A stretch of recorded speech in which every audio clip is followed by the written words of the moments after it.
Hey, hey, hey. So happy to be back with you. I apologize for the technical issues that I had on my end yesterday. I hope they're all straightened out. Ryno, good to talk to you. How are you? Doing great. Napes, happy to have you back. It's good to be back. I want to get right to this because Cody says Dan Orlovsky is right about Tua and Joe Burrow throwing the most accurate pass, but anyone who's watched Patrick Mahomes should say he's the best in the NFL. Yes, I said that on my rant today, but you can't excuse me, you can't put quarterbacks in different categories. Well, this guy throws the best ball. This guy's the smartest. This guy read defense is the better. It doesn't matter. None of that matters. The only thing that matters is who are the best quarterbacks, period. Like, I don't care if, for instance, Tua is the most accurate passer in the NFL. He's not anywhere near the best quarterback in the NFL, in my opinion. At least he's not top five, in my opinion. So, like, what does that mean? You give me an accurate passer, but a guy that doesn't read defenses very well, Bingo. I don't want him. Spot on. I know the receivers would differ with this. I don't care if it's a duck. If it's the right decision and it's on time, it's good by me. That's a damn good quarterback. All right, J.J. McCarthy out for the year, rookie quarterback for the Vikings. How different are meniscuses? You see Djokovic play nearly 5 weeks later, and now McCarthy's out for the season. You know what I feel for, Nate? Sam Darnold. It's like this big breath of air came out of Minnesota, yet he was supposed to be the starter all along. Yeah, I know. It's, in a way, it might be the best thing that happened for the Vikings. Yeah. And I mean that it gives McCarthy a full year to sit back, watch everything, and now you don't have a quote-unquote quarterback controversy in Minnesota. Yeah, and they got to worry about their receiver core, too. Jefferson had a difficult time staying on the field last year. Now Jordan Addison went down today in practice. So stay tuned if you're a Vikings fan. There are a lot of players that are either hurt or still holding out right now in the NFL. And, we're getting closer and closer, right? I mean, we still got a couple of weeks, but what is today? What is 15th. Today? The 15th? 14th.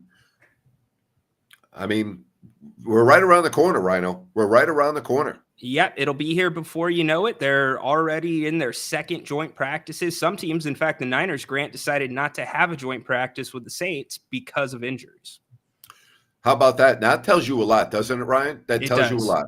It absolutely does. And in the Niners case, they've still got the Ayuk situation going on. You've got Trent Williams as well. And keep an eye on McCaffrey, Grant. You were the first to say that. Remember the Jeff George, the hardest story, the quarterback out of Purdue, and had maybe the best arm of his generation, but couldn't win a game. So and couldn't throw the team with the right color jerseys on. So yeah, absolutely. That there are a lot of quarterbacks like that. Didn't Jamarcus Russell could throw a football 75, 80 yards from a knee, Grant? Yeah. So there you go. Yeah. I don't know why I remember this about Jeff George. I just remember him being tough as nails. That guy used to take some hits. Yeah, he did take some hits.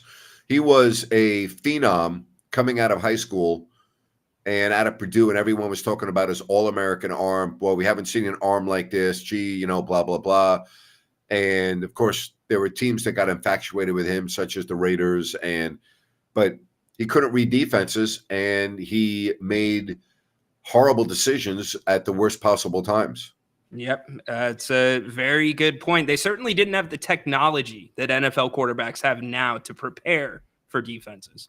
I'm hearing the NBA schedule is coming out tomorrow. Is that true? You plan on talking about the Kings schedule? No, Zach, we don't cover the Kings, so we won't be talking about them. Yes, Zach, it is true. Schedule comes out tomorrow, 3 o'clock Eastern. Come on, Zach. What the hell's wrong with you? Are we going to be talking about the Kings who? The LA Kings names? Hockey. Unbelievable. On that stupid text, I lost my train of thought. The NBA schedule, Jerry always told me, we make too much out of it. You play 41 at home and 41 on the road. Now, I know it's been leaked that Kings have 2 6-game road trips this year.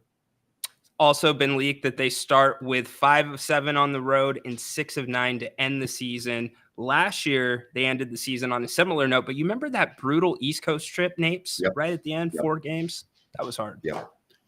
I'm okay with the Kings opening up on the road. They've shown under Mike Brown that they're a very good road team, so that doesn't bother me. Yeah, might be best for them. Yeah. They opened up on the road last year against Utah. Well, they opened on the road against Minnesota, allegedly, if that holds true. But a good, healthy dose of the road. What'd you say? They what?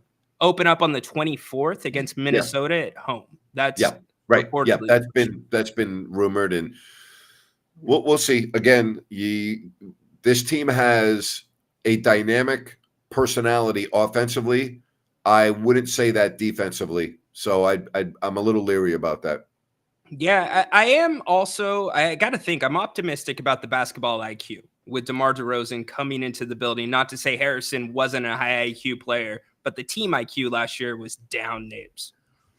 And this team's also going to be considerably different with 5 minutes to go in the fourth quarter than they've been in the past 2 years. And it's going to be interesting to see how that dynamic works. And I find it very interesting, these anonymous quotes coming from NBA scouts and executives that are not sold on DeMar DeRozan working with Sacramento. I find that to be very interesting. Yeah, I don't know why that would be. He's worked just about every stop that he's had, including somebody like a guy that stops the ball in Zach LaVine. So it is. You're going to get detractors. It's about getting views these days. Gilbert Arenas. Yeah, you're right. Your eyes will tell you whether it's going to work or not. And you may not know for a couple of weeks. It's going to take some time to gel. Yeah, you've always said 25 games, sample size to get an idea of what the team's going to be like. All right, so here we are in the middle of August. Are we to assume that Brandon Ingram's going to be staying with the Pelicans?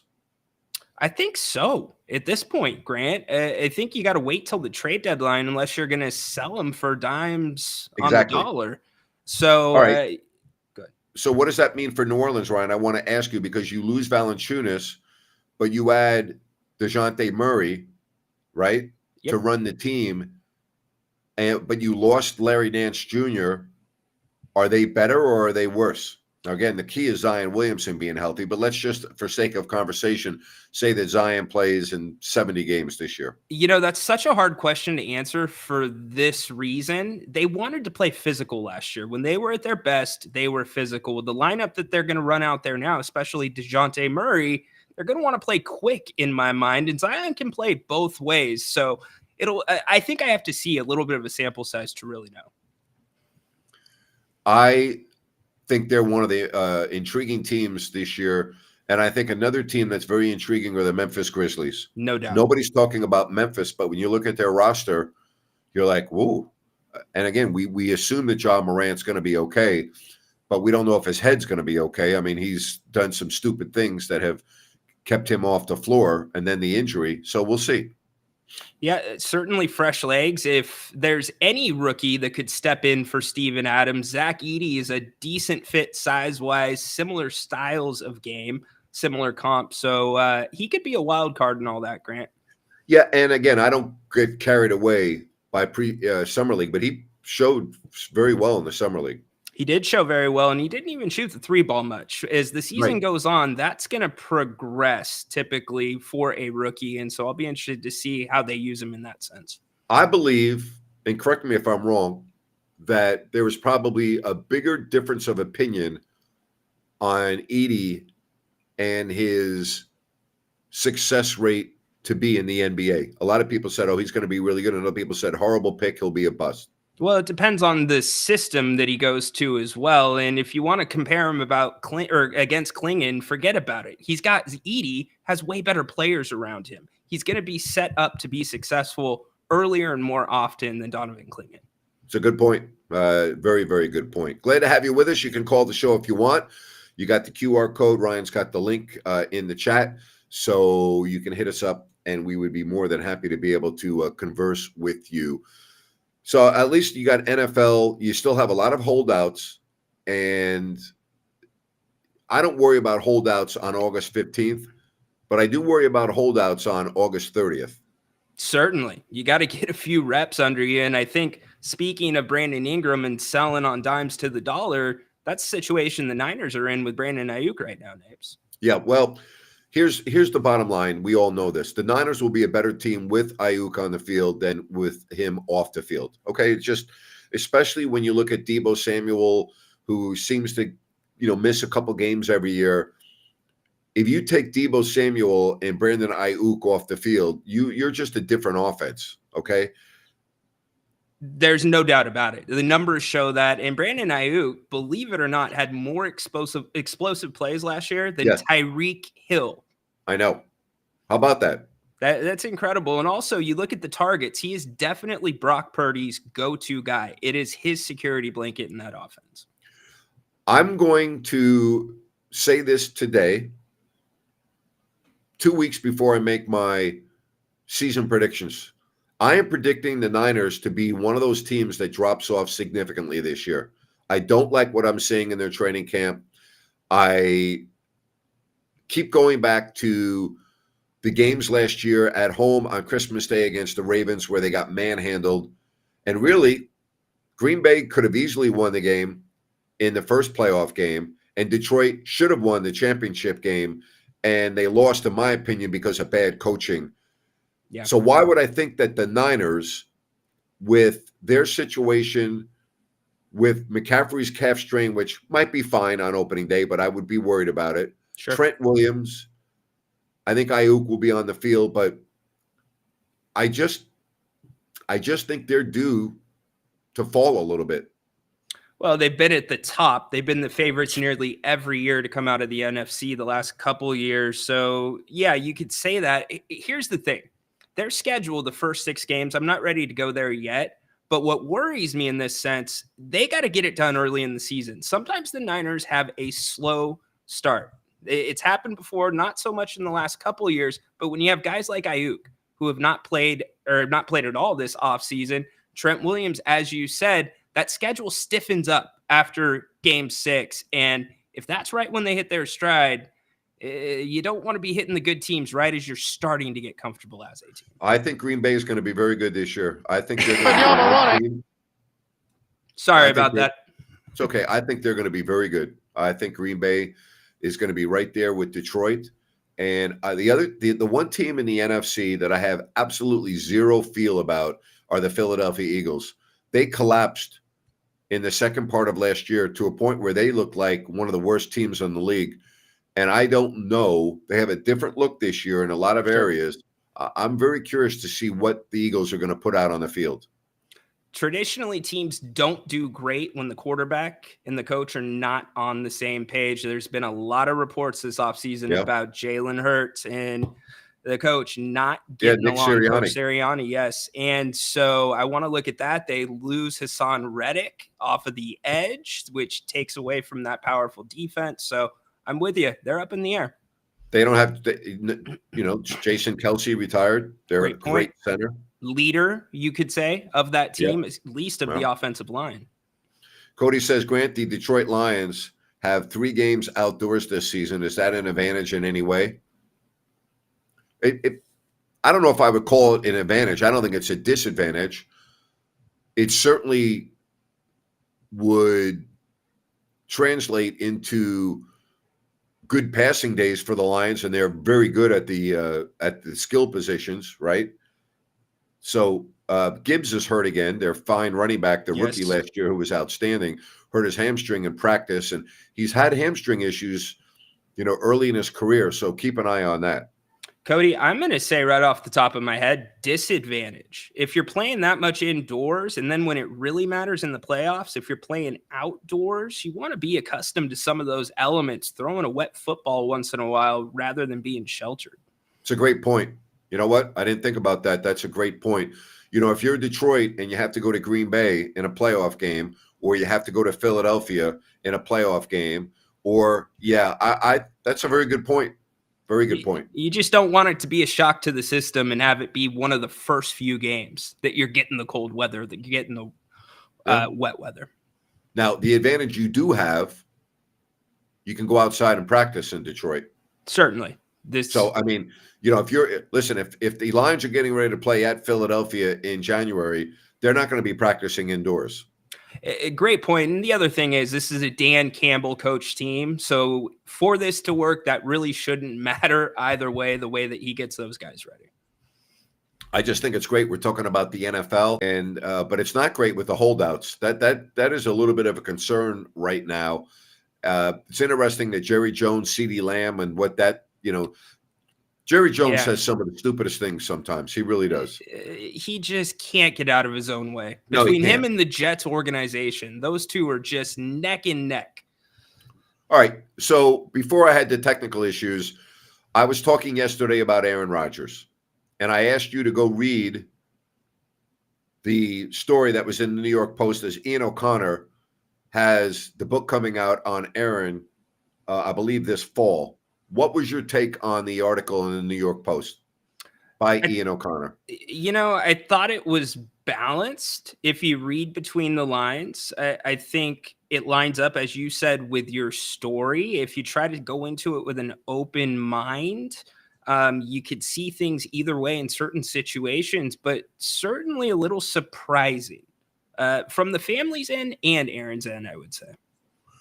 I'm not Aaron Rodgers' family, but as I was explaining to you yesterday, I've known him for 20 years. He follows me on Twitter, X. Mm-hmm. We used to communicate on a fairly regular basis and always got a return text from Aaron, sometimes within 3 hours after a game. Mm-hmm. Always would come on my radio show. Not once did he say I can't whenever I asked him. Was always happy and excited to join me on the driving range at Tahoe to do my radio show until the last 2 or 3 years when it was more of a, I got to pull your arm to get you over here. And then the messages just stopped. And it's in line with the timetable of his breaking apart from his family. Okay. It's the same timeline. And I just wonder how many other people have experienced what I've experienced and what truly is the root cause of this, because it's if I may do this without being a psychologist or a psychiatrist or whatever, to me, that's an unnatural, that's unnatural as a person to do. Like, your family is your family. Okay. Yeah. So that to me doesn't, I don't understand that at all. That's number one. And your friends, if you're having problems with your family, you would normally want to keep your friends around you, even though I wasn't a friend of Aaron on that level, okay, where we were talking about our problems. Sure. But do you understand the pattern here? Totally. There is something to this. This is not a made-up, fabricated, oh, let's blow things out of it, because of sensationalism. This is not sensationalism. This happened with Aaron. I watched Aaron's personality change from year to year to year to year. Okay. I saw it. I watched it. You had a firsthand seat. Dare I say, it comes off as extremely paranoid. Somebody that really shouldn't have a ton to be paranoid about, especially if you're going to keep your circle that small. But Grant, when you talk about the early years with Aaron, and then you talk about the drastic change or the slow burn to what we know now, it's hard for me to conceptualize that was from one relationship. One relationship. I cut off there for a second. You got me back? Yeah, I got you. Okay. Yeah. I'm not.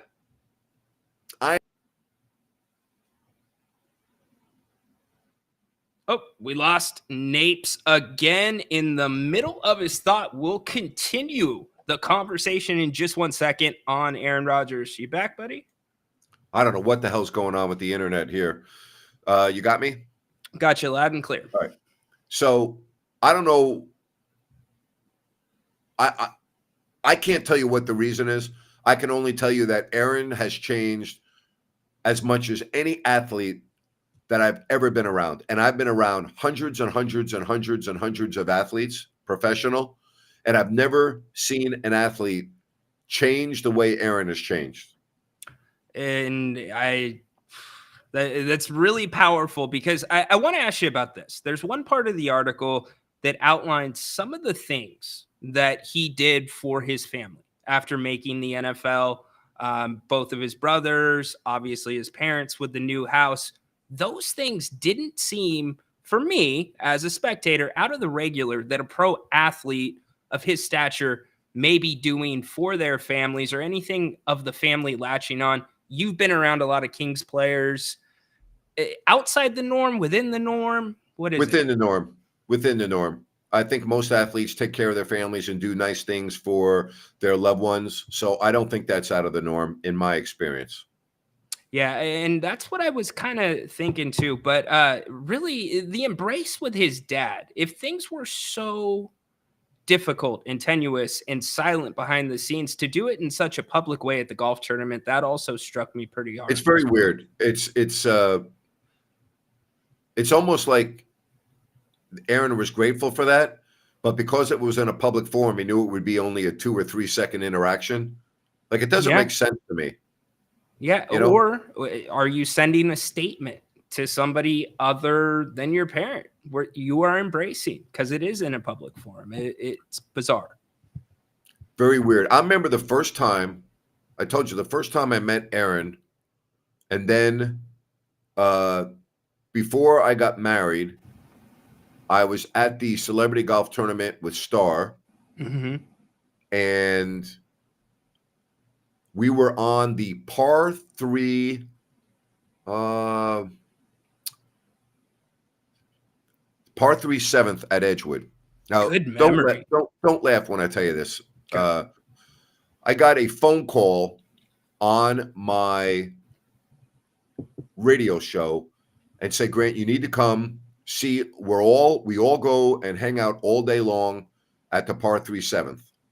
Okay. I'm like, this is the Pro-Am on Thursday now. All right. Got it. So I go, babe, we got to go to the 7th hole. She goes, okay. There's hundreds of people in the stands. And again, I'm not exaggerating. I'm at the celebrity golf tournament, and they see me and they all start chanting, Grant, Grant, Grant. Nice. And who's on the tee? Aaron Rodgers. Okay. Like, you can't make it up. No, They're you can't. chanting Grant, Grant, Grant. And so I see Aaron on the tee, but he can't see me. And then after he hits, he sees me, and I'm standing with Star, and she's got a New York Giants shirt on. Oh. And I go, Aaron, I want you to meet my fiance. And he said, what the hell is that? Love He it. said, and then he looks at me and goes, how much did you pay everyone to have them chant Grant, Grant, Grant while I'm teeing off? That's what he said to me. All right. And he said, he gives Star a hug, and he says, please give me your address so I can send you a better looking jersey. Okay. Okay. That's what he says. He goes, hey, I'm going to need your address so I can send you a better looking jersey, because we really need to do something about that. I love that. So that's how gregarious and how, like, that was the real Aaron Rodgers that I knew, right? Like, that was the real Aaron. And then the Aaron Rodgers I know now is reclusive, is a loner, and is someone that does not want to be in the public eye. And yet he does all these Joe Rogan interviews. And when I mean the public eye, I'm talking about where people can reach out and touch him. Does that make sense? Yeah, There's a difference totally. between being in a studio with Joe Rogan and being out in public at Edgewood. You understand? Absolutely. He went from always doing interviews. And I'll just share this story. And Aaron would probably be very upset if he heard this, but I think I would love to have a private conversation with Aaron. I really would. But one of the organizers of Tahoe told me that Aaron went from one of the very best celebrities up there to one of the worst in terms of doing things that they need to promote the tournament, such as doing interviews with the media and everything else. And they said they could not believe how much he had changed. It's incredible stuff. He's gone to somebody that many times seems, would you say, on edge to a degree? Because the people he talks to, very selective. Pat McAfee, Joe Rogan, as you mentioned. But you said last night, one of the Packers officials said, well, at least you got a text back, right? And so really weird dynamic. In some ways, and I mentioned this to you off the air, there was part of the article where Aaron's mom was upset because Aaron was sharing a hotel room while he's a pro athlete and an adult with his girlfriend, Olivia Munn. at the time. And so it makes you wonder, sheltered a bit, just misled, just, Yeah. you know. I like Aaron a lot. I really do. I enjoy talking with him. I like him. And I will say one thing. He's a very controversial figure right now because of his opinions on stuff. But I will say one thing about Aaron. When you watch him do an interview, whether you agree with him or not, here's one thing about him that I think you would have to agree. He is very well read.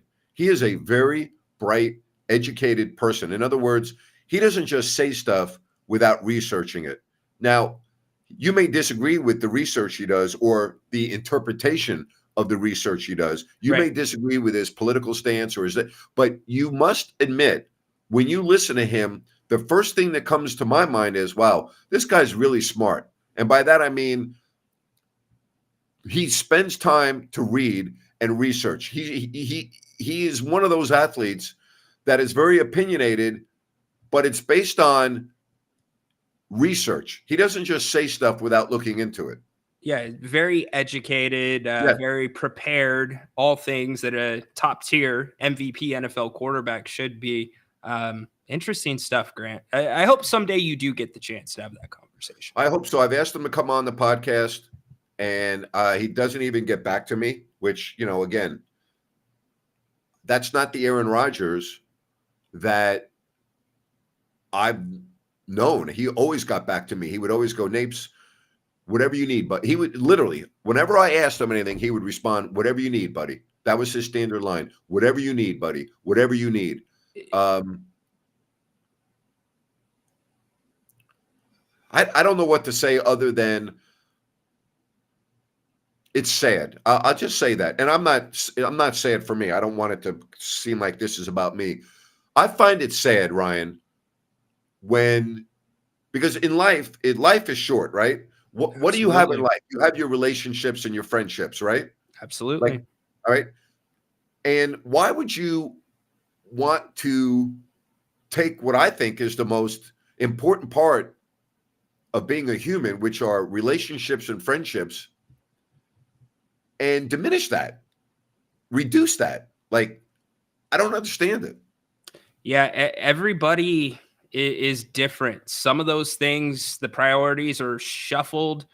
But I guess what has an impact on me is Aaron clearly had an impact on you.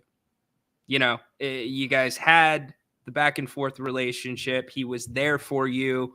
When you were on the Rome show, he came on the Rome show. You had him the day after the Super Bowl. The day after the Super Bowl, Grant. All right. So you as a clone, right? Yes. You're looking at some guy. Well, you knew me from Sacramento, but the other clones are looking at me and going, "Wow, this guy got Aaron Rodgers on the show." Right? It's this guy's legit. That's what it is. Like, guest hosts don't pull people like Aaron Rodgers. Right. Hardly ever. So. And I was proud of that. I always tried, and I was proud of the guest list in Sacramento, but I was very proud when I could get Aaron Rodgers, Phil Simms, Kevin Harlan, other athletes. Raymond Ritter of the Warriors was great to me. I remember I had Steve Kerr on once. I had Klay Thompson on. And when you do a national show, nobody knows you. Okay, when you first they have no idea who you are. Yeah, that's how you build up credibility with your audience. Sure, absolutely, spot on. And to a degree, you understood the Rome show. You did your own show, but it's also how you correspond with those guests. Are you comfortable? Are you having a conversation? Are you uptight? And most times, it was a conversation. And the other thing is, this better than I do. The clones are a little wacky. And when they would call and get on you, you have to roll with that. Absolutely. You have to play right like Brad in Corona, right? I mean, Grant, it could stop somebody in their tracks if you don't get it. Being a guest host, if I did not understand the show and you got the call that you got from Brad, you got two options: have fun with it. Right. Give him a little something back, or you could get derailed just mentally where the show goes to hell after that. I actually became friends with Brad. We started DMing each other. We used to text during the week when I wasn't working. And I was like, all right, I'm going to turn this into a positive, Sure. and I'm going to get him. I want him as a fan of me. You know what I mean? And so, Absolutely. yeah, it's those things are important because he's a big fixture on the show. He definitely is. And then you learn on the flip side, some of us clones, yeah, we're wacky, but we're intelligent too. Some of us know what we're talking about as well. All right, love to see this. Just got back from Bennett's in Rockland. Summer dinner with 3 courses for $35 was hot. Awesome. Good for you. Thank you Great very much. job, Ben. Love it. They just rolled that out. Well done by you, Ben. Yeah, you know what? That is awesome. And Bennett's has 3 locations in Sacramento, of course, Roseville, and where you just were in Rockland. I will be there in 2 weeks. I cannot wait. I love it. And you will love it too. Prime Seafood and Steak. They have all kinds of great deals, just like he said. Happy hours, sips and tastes from 2 to 6. The weekend brunch. I mean, it's awesome. Ryno, you and I will be there a couple times. I'll be there No with doubt. Jerry. I'll be there. I can't wait. Just go to Bennett'sRestaurants.com. That's Bennett'sRestaurants.com. Make a reservation. And maybe in 2 weeks, I will see you at Bennett's. I will be at Bennett's. Oh, gosh. I'll be at Bennett's in 2 weeks, probably 6 or 7 times. I would think so. Maybe you'll probably have a double day one of those days. Yeah, I'll have a double dip. Yeah. Definitely. I'll do, 100%. Yes. Have to. Hey, The double dip will be redfish for lunch with the sauteed spinach, and then the New York for dinner. I mean, there you go. No, thank you very much. I don't need a menu. Thank you. Yeah. Do you have the mushroom soup today? I'll start with that. Thank you very much. But I will say this. I've been sampling other dishes lately when I've gone to Bennett's because I want to be able to talk about them on our podcast. So I have tried some other things as well. Yep. Some of the burgers, unreal. I could go on for days on that. The salad, their Cobb salad with the steak. Oh, boy. I love that. Really good I get stuff. that too. The last message is Bert in Corona. No, Brad in Corona. Brad, the BIC. Hey, BJ, you were an old clone. We saw you holding. Give us a call back. We'll get you up in a second. But first, we bring up Jay. What's up, Jay? What's going on? Jay. Grant, Ryno, and I'm sorry. I had the Bennett still on because I'm so excited about Bennett. No, that is actually Jay, Napes. Oh, that's you. Sorry, Jay. Jay, good job right there, buddy. You fooled me. See, Jay, now you made me look stupid, Jay. Thank you very much. No. We missed you yesterday. We missed you yesterday, so we had I put this on the show yesterday so we can have the Bennett's plug in there. The Bennett's. You know what? Sponsor. You're a good man. You're awesome. Yeah, I was checking out their menu. If it were me, I'm more of a salmon kind of guy, so I love a nice grilled salmon. I don't know if you guys heard of Buckhorn barbecue, but they specialize in tri-tip and stuff. But I love Buckhorns. I go there with my son once or twice a week when I'm in town. Me too. We go to the location off Howe Avenue. Yeah. I love it. Well, you can join. We'll get in touch. You can join me one night. Yeah, I love it there. I get their salmon. I don't know if you ever had it. You know, most people I always do the tri-tip because I love it. I love fish. I love fish, but I do not enjoy salmon. It's the only fish I don't like, which is really weird. But I don't. It is really weird. I don't like the aftertaste of salmon, and so I don't eat it. Yeah, I guess it's acquired. Jay, you got to try the redfish though. I don't even know what redfish is. Either did I. I still don't. It's that good. Enlighten me. What is it? It's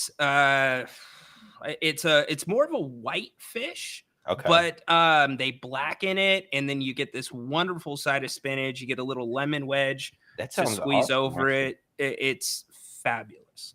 Well, all of my friends say the same thing, and after they order it, they're like, "Oh my god!" Yeah. Right. Yeah, that sounds pretty good. Some nice spinach, a lemon wedge. That's interesting. But it's not the fish that has no flavor.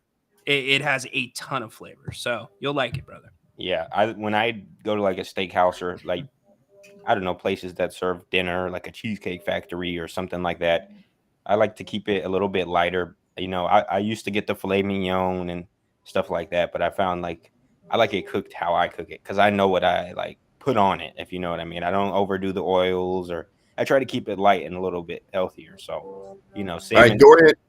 All right, Dorian's got a reservation next Wednesday in Rockland. Dorian, have a fabulous lunch, buddy. Thank you for that. But yeah, I also get Buckhorn too, probably about once a week, Grant. I That's love awesome. buckhorns. Have I you love had it. buckhorn, Ryno? Yes, very good. Yeah, it's a little pricey, but it's Yeah. definitely good quality food for sure. So I get Jay, a Caesar salad with tri-tip, and then sometimes I get a side of the steak bites. Oh yeah. Those are good. Man, I love that. So Jay, you don't know this about me. Napes does. I like to grill. So if I'm gonna do a red meat outside of Bennett's or a nice steakhouse, I'm gonna do it myself. I like grilling too, a lot. I Yeah. tend to I haven't used the grill that much this summer. I've really been hooked on I know it's off topic about the sports, but I've been hooked on reverse searing, I believe it is. So I actually Interesting. put the like, for example, I did a couple filet mignons and tri-tips in the oven for like 250 degrees, 200 degrees for about an hour, and then I'll get a really hot cast An iron skillet. hour. Wow. Yeah, it's kind of like a smoker almost. Because Okay. I have a smoker. I don't have pellets for it though. But you Okay. just slow cook it, and then you Yeah. throw it on that freaking cast iron skillet, and you just Gotta go cast iron. like that, and comes out really tender. All right, Nice. I'm leaving now. I'm going to the local steakhouse. I'll see you guys. Yeah, it has to be like 45 minutes to an hour because when I cook tri-tip, I cook it for my family, and they Oh, like yeah. it medium well. They don't like Yeah. it too pink. So Well, Cool. I'm a medium rare guy, but I'll tell you the this. center is always going to be medium rare, so I'll save the center for you. Okay, there you go. Yeah. What about you, Ryno? What's your favorite slice? Medium Medium is rare. my favorite. Medium rare. In Medium fact, rare? Napes, if you're a medium rare guy, have you ever had a what's it called? It's where they blacken the outside, Napes, but it's still medium charred medium rare. That sounds good. Yeah. By the way, if you hear any background noise, I apologize. The condominium building I live in, the condo right above me is being renovated, and there's a lot of noise. So if you're hearing anything, that's what it is. Well, I got on to, me and Ryno and I were talking yesterday about, Brandon Ayuk and where the Kings are going to be at the end of the season and what they need. And we're still kind of on the same page with that. But apparently there's a rumor with Ayuk and the Steelers. Is that correct? Yes, but I don't. But go ahead. No, I was just asking if that's correct and your thoughts on that. From what I'm reading, it seems like the Niners and Ayuk are very close to reaching an agreement that will get him on the field maybe tomorrow. And this is notable. He was on the practice field today, not participating, but it was the first time he was part of the group on the field. Right. Wow, that's very interesting. So that leads me to, because Ryno and I were talking about, okay, so how do we keep him? That was a great question Ryno asked me. How do you keep him? Do you just say, screw Brock Purdy next year? We're going to draft another quarterback in the 7th round if you're going to pay someone like Ayuk, or how do you make that work? So there's two answers to me. Tyreek Hill, number one, he renegotiated his deal. They basically ripped it up, did a new one. Somehow Miami is under the cap now, and he's one of the highest paid receivers in the league. The second thing is you could pay him for this year, and if he's a $30 million receiver, he should be worth 32 the next year, 34 the next year. So you could trade him then if you wanted to. There wouldn't be any reason to, but to me, and Napes, I'll kick it to you. Just like Jalen Brunson, not necessarily $100 million pay cut, but some of these great teams stay together because guys make little concessions with their deals. Yes, and I thought that was phenomenal what he did. I mean, Tom Brady did that for years, and it makes the team able to go out and get better players around you, which benefits the team. So there's all different, I can't step into Brandon Ayuk's head. Okay. I don't know whether he feels that he's been slighted or dealt with unfairly, but I've always said this, and I really mean this. If you're at the level of a Tom Brady or these athletes and what they're getting paid now, and I say this in all honesty, what's the difference between making $40 million a year or $35 million a year? Yeah, that's a great point. Really, is that going to change your life in any way, shape, or form? I mean, depending on the state, it could help you with your tax bracket and what you get. Well, it could, but and I'm taking into account the agent's fees, the taxes, and everything else. Yeah, what difference does it make? At some point, isn't it all about ego? because this guy Yeah. that plays in New York got this much, and I think I'm better than him, so I need to get at least as much as him, or I'm going to look stupid. Isn't it really ego? Yeah. And, that's a great point that you brought up, Jalen Brunson, because I don't think I've spoke about that very much, and I would love to bring that up too. I think the issue with Ayuk is that he was making, what was it, like $5 million a year or something like that. So it's not like he was making $15 million these past 4 years. If he was making $15 million, well, then your pockets are a little bit fatter at the end of the 4 years, and you might be willing to work with a pay cut. But he's really looking for his first big contract. And I've heard a couple NBA players talk about, you do that type of thing after you land that first big contract. Okay, you were here for 3-4 years making 20 million, whatever it is per year. Then you can worry about taking the cut. But I can see from Ayuk, I know he wasn't making 15 million these past 4 seasons. He probably made a total of 15 million these past 4 seasons, and you divide that up by 4, and then you factor in taxes. He probably is only worth about $3 or $4 million right now. Yeah, and 99% of the people that are watching this stream would take that and say, that's what I need to be happy for the rest of my life, and they'd be fine. You understand what we're saying? And you're right. Everything you said is completely accurate. But I get what you're saying. I think one of the biggest mistakes that we make when we talk about athletes is we use the word only. I think we need to understand that our athletes are all, let's just call it the way it is, they're all overpaid. And I'm not saying they don't deserve the money and they haven't earned their money because of the revenue that comes in. But I'm saying by and large, they're all overpaid. And they all have more money than they'll ever know what to do with unless they're stupid with the money. And you do read stories where some players like Tim Duncan are bamboozled into bad investments and lose a ton of money. Or I have to look into that. That's or before my reckless time. with their money, like Antonio Brown. Oh, yeah.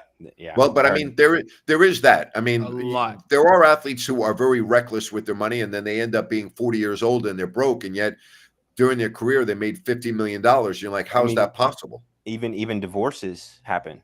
Divorces, absolutely. Those are probably one of the biggest things. I read. Go ahead. Scottie Pippen, child support. That too. There's a big thing to that as well. The amount that I'm not even going to get into it. I don't want to infuriate anybody, but I read, this was a while ago, maybe 15 years ago. It's always stuck out in my mind that within 3 years of retiring, 85% of NBA players get divorced, the ones that are married. And the reason for that is their whole life, they've been home for half the year and with their other family for half the year. And then when they don't play basketball anymore, they're home around the clock, and it creates a lot of issues because they don't know how to deal with it.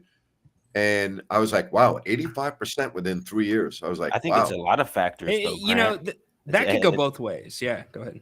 No, go ahead. Go ahead. That can go both ways. You've seen some athletes, I'm not going to get into the story, basketball players, where the wives start doing other things to maintain that level of income, that standard of life that they've found.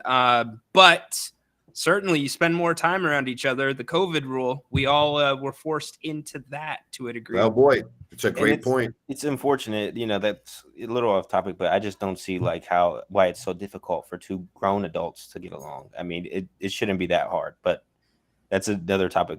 But as far as, like you said, you're home a lot, but also does the athlete ever say, hey, honey, we got to cut down on the spending because I'm not we're set, but I'm not bringing in money anymore. Like, we're just kind of living off of dividends or whatever investments I have. I'm not getting a $100 million contract. But isn't that a choice? Why couldn't they still bring income in?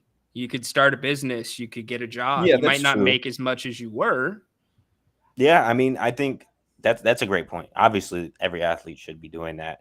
It's just when you have a lady who's so used to money coming in, and then all of a sudden you kind of say, hey, babe, your lifestyle has to go down a little bit. How were they there for love, or were they there for, what you could do for them type of situation? Yeah. If that makes sense. Here's what I'm worried about with this current generation of athletes. You've seen athletes, we've mentioned them already just a few minutes ago, that don't have money after they retire. But then you see other athletes that prepare for their next life. My worry is this group of athletes might not always do that because now it's like assumed I'm going to get a gig somewhere in media. It's going to be my next career. I was a player, natural transition, and I know there's a lot of jobs, but there's not enough jobs for every single athlete. That's very true. And to further illustrate your point, how many of these guys in the NBA or let alone the NFL are actually going to these leagues with college degrees? Or how many of them are aspiring to say, hey, you know what?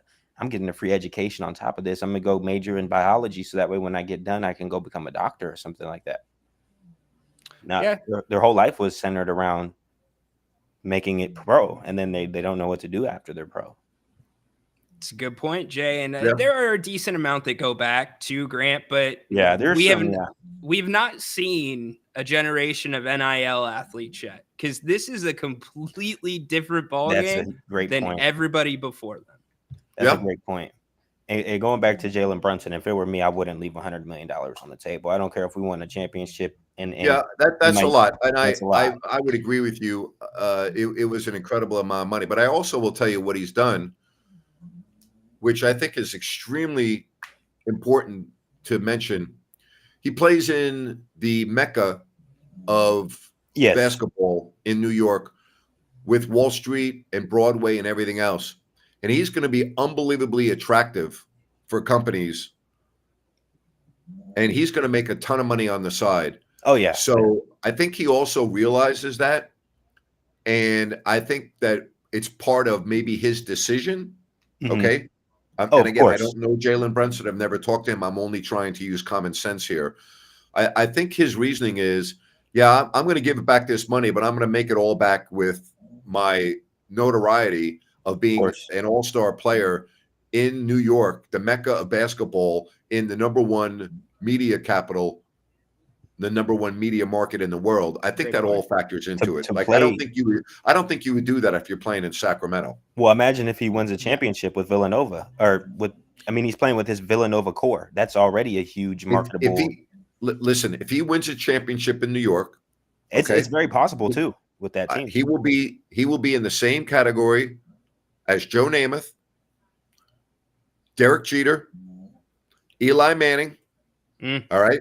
Walt Frazier, who does the Knicks games with Mike Green. Walt is a walking god in New York. Okay, I'm just telling you. Mark Messier is near the very top of that list, winning the Cup in '94.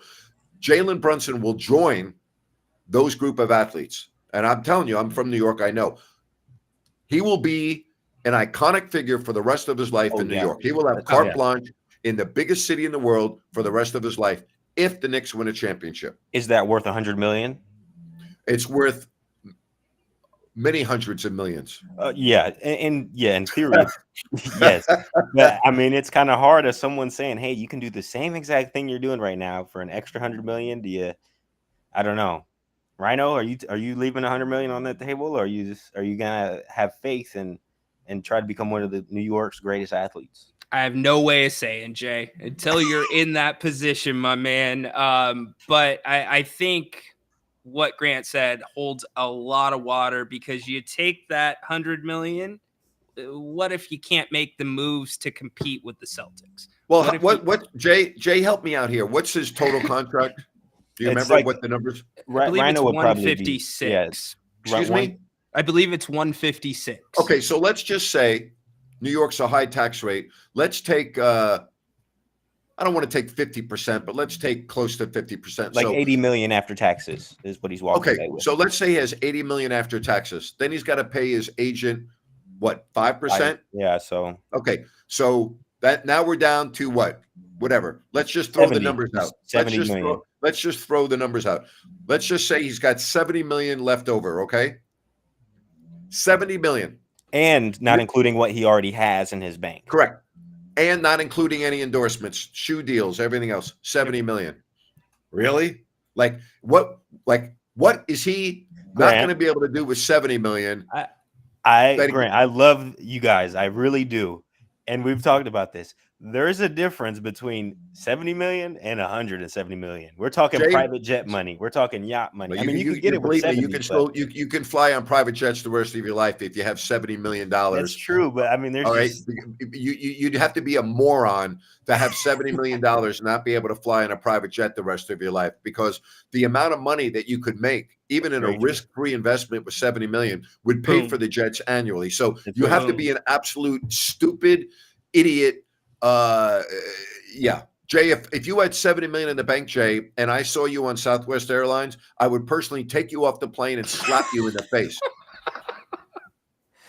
That's funny. You know, Chad Ochocinco still flies Spirit Airlines. Good for Chad. You know, he still drives a smart car from 07. Good for Chad. You know, Hey, you know what? And those are the people that when they get to be 60 years old and they see so many friends that are having financial issues, will go, "Told you so. Told Yeah. you so." Yep. Yeah, I Solid mean, point. Anyway, know. Jay, All right, Jay. Lot of money. appreciate you, man. Appreciate you guys. Thank you. Before we Thanks, get on Jay. to other calls, I want to tell you about New Works Plumbing. They've got a fixed view and they're available around the clock 24/7 for your plumbing needs and repairs. Go to sackserviceplumbing.com or call the number on your screen. That's New Works Plumbing. They've got a fixed view. Have you checked out Sunrise Landing, the newest residential community in Calusa? Just go to calusasunrise.com.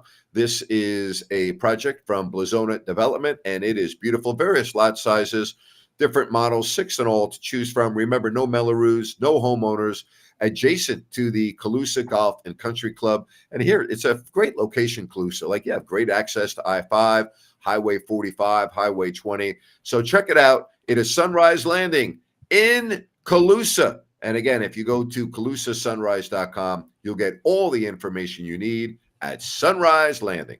10 out of 10. As soon as you did that transition, hey, have you checked out? I was like, oh, it's on. I got to tell you, I don't normally say this, but that might have been the best, well, not the best, the smoothest Calusa read for Sunrise Landing. I don't think I've ever done it smoother, correct? No, I would 100% agree with you. Jay inspired you about. Jay did inspire me. Jay, thank you very much for enabling me to do a 10 read on that. That's, you all don't realize that is hard. not easy to put all of the images up while I'm just talking off my head.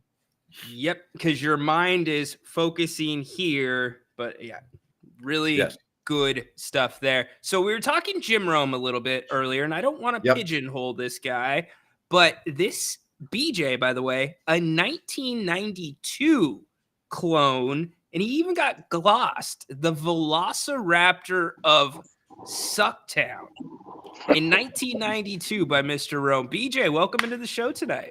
Hey guys, how's it going? I'm How are you? honored. How you doing, Mr. Napes? I'm honored to be able to talk to you. It was actually 1997. Okay. Yeah, 1997, and I used to. I listened to Rome, I think, back to back, and then I would wait for the redheaded stepchild of Sucktown to get on, and then I would call.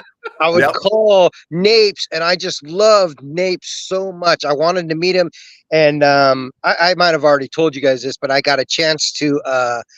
My sons played basketball at Wood Creek High School, and I actually got a chance. I saw Napes in the. We were sitting in the stands watching our kids, watching our boys, and I went up to him and said, "Hey man, I'm a big fan. I love you, and I've been riding with the redheaded stepchild of Sucktown for quite some time now, and haven't gone back to where he went to, and now I get to see you on the YouTubes." And I fell in love with Ryno, and I just love this. Thank you, buddy. It's awesome. Hell yeah! You know what? It means a lot to me. It really does. Thank you for your support over all of these years. It's greatly appreciated, and it's great to see your face again and hear your voice. You have a very distinguished voice, and so the second you started talking, I'm like, oh, I know him. Yeah. I used to call, and they would the screeners hung up on me a couple times because I was kind of rough, and I was like, it's just tell Nate it's Sal, just tell it Sal. And then I went on my ride home. Before you got kicked off, you would actually like save a little spot for me. It's about 5:30 ish, 5:35, and then I get on there and Yep. get you fired up, man. I Yep. just freaking loved the stories about your father, and that's really the reason why I'm calling. I'm on vacation right now. I'm up in Friday Harbor. I don't know if people know where that is. It's called San Juan Islands. It's the islands. Yeah. Between Canada and Seattle. So I had to take I took a little plane, a little puddle hopper from Seattle over here. And yeah, it's amazing. I'm up here seeing my mom and stuff. And I don't know if you guys could see enough color. There's the ferry out there. Oh gosh, I've beautiful been there. country up there in the summer. It's gorgeous. Yeah, it's amazing. The water is beautiful. You can see the fish and stuff, and Yeah. I haven't seen any whales, but just enjoying the scenery and stuff, and enjoying. I haven't seen my mom probably in about 4 or 5 years because of COVID and whatnot, and so I really miss my family, and that brings me on to this call. Actually, is that family is the culture of family and what instills you for you to go through life and how you find your way through life. And oftentimes early in life, sometimes you may be sheltered or you may be exposed depending on where you're from or what family you have to other things. And I read that article. I'm a big Aaron Rodgers fan. I spent a lot of time up in Chico. I was a practice player for Chico. I never made the basketball team, and I'm old. It was like 90. It was 90, 91. I was a practice player for Chico and played up there and stuff. And so Aaron Rodgers is much younger than me, but I followed him because he's local, okay? And I really enjoy his mentality and his family feel. Now, I noticed, I read that article because I did my homework because I'm a good Grant and Ryno clone. So I read that article, Yep. and I read between the lines, and it is a sad, I have two boys that are often grown and they're out and building their own life. One is in the Army right now. He's in Bolivia, and I sometimes cry often because I miss my sons and I miss, I'm close with them. I did a lot. I coached them in basketball. Sure, and of course you are. You know what I mean? So when I read What was your takeaway? What was your main takeaway after reading that story in the New York Post? It really hurt my heart. I read between the lines, and it's like Aaron Rodgers, it seems like he's changed a lot in the last 4 to 5 years. There's been a lot of exposure with him. And for me, I think that Aaron Rodgers has maybe dabbled into some things that's maybe, he seemed to be not sheltered, but maybe the world may have been hidden and he saw things through a different lens. Now he has really sprung onto the media field with the Rogans, and we know that he does the ayahuasca, and ayahuasca opens other paths in your brain, and I'm not recommending it, and I'm not saying that it's a good thing or anything like that, but when you do stuff like that, I work in the medical field, you groove different dendrites in your brain and you think differently. Now he has become a little bit more paranoid in the last 2 years or year and a half, and I think that it's just a matter of time that he's going to hook back up with his family. I pray that he does. I hope that he does. It's a sad thing. And I really do believe that he's got a good head on his shoulders. I don't think he's malicious in any way. I think he's just a private guy, but he's been exposed with a lot of things. His family, The Bachelor, all that crap, and his girlfriend. It's like, can you imagine having a girlfriend and then, she calling your parents and saying that's like, that's my parents. Let me talk to them. I just want to say once again, thank you very much for taking the time and the effort to come on the show today. It means a lot to me. I hope you have a fabulous time up there. I'm very happy you're reunited with your mom, and call again. All right. Don't be a stranger. Okay. I will. I'll call tomorrow. I just want to say one thing, though, Mr. Napes. Let's plan a hookup. Maybe Yeah. at Bennett's. We could watch the game, an away game. So, because people go to Okay. the games, let's do it. We can get the corn dog out there if he's not Yeah. napping. And Well, you know what I'll do? I don't know when I'll be back in Sacramento during the season, but I will be. And then what we'll do is we'll have a party. I'll get the room at Bennett's, and nice. Ryan, we'll do our show from there, and Yeah. we'll have kind of a watch party, and we'll have all of our guests, our fans that want to join us, and we'll just hang out and have a party. Sweet. I love you, Love it. man. You All right, love travel you. Hey, safe, appreciate and you. Safe I'll be travels, checking and in. I'm happy that you're with your mom. You take care. Enjoy your time. All right. Thank you, guys. Love you guys. You take care. Thanks, BJ. That was great. What a treat that was. Thank That you, was buddy. a great call. You know, Yeah. one of the things that comes through that's really powerful that we didn't mention about the article is the end where Aaron's parents say, "We don't have to talk about it. We'll welcome you back with open arms." That Yeah. is one positive thing in the Love it. article. All No right. doubt. All right. Should we let John close out the show?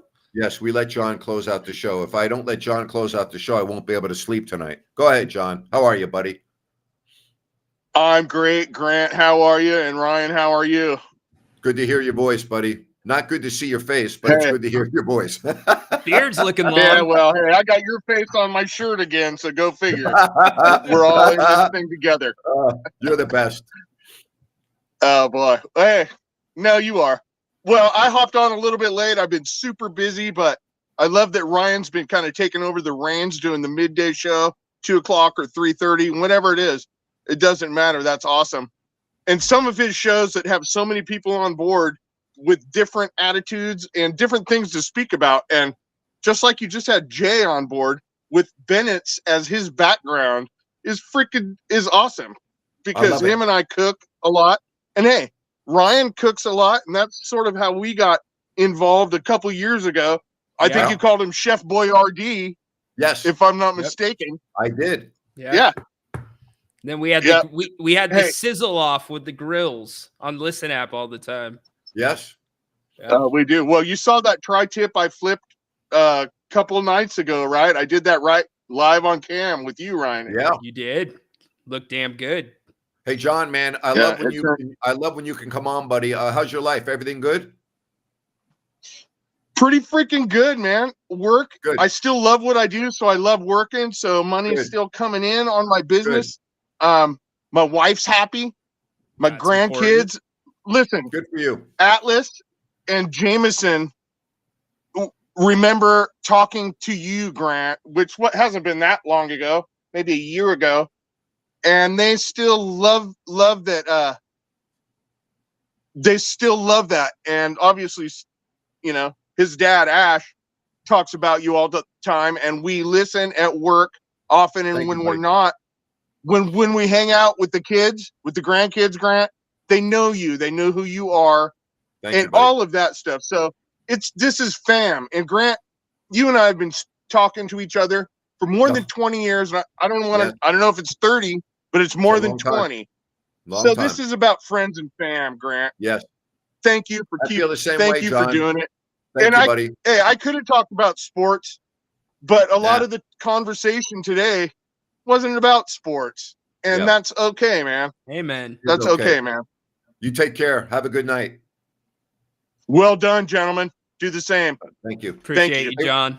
Ryan, before we go, update people on how they can get involved in our fantasy football pool. Yeah, definitely is completely free. We would love to have you join Napes and I and the rest of the crew here on If You Don't Like That. That is our league ID. You can go to Yahoo Fantasy Football. We are doing a Pro Pick'em league, so we're picking against the spread each and every week this year. Password right there that you can enter completely free to join. And we'd love to have you part of the group. You can email me at rynoandsacktown@gmail.com if you have any issues signing up. Love it. Great show today. Really, really enjoyed this show. Thanks for all the calls, the feedback, and I'm looking forward to doing it again tomorrow. Hey, tomorrow we will talk. I know Zach doesn't really think that we will, but we're going to talk a lot about the King's schedule tomorrow. How's that sound? Oh, boy, Zach, he remembered your name from the first comment tonight. Uh-oh. It sounds good. Looking forward.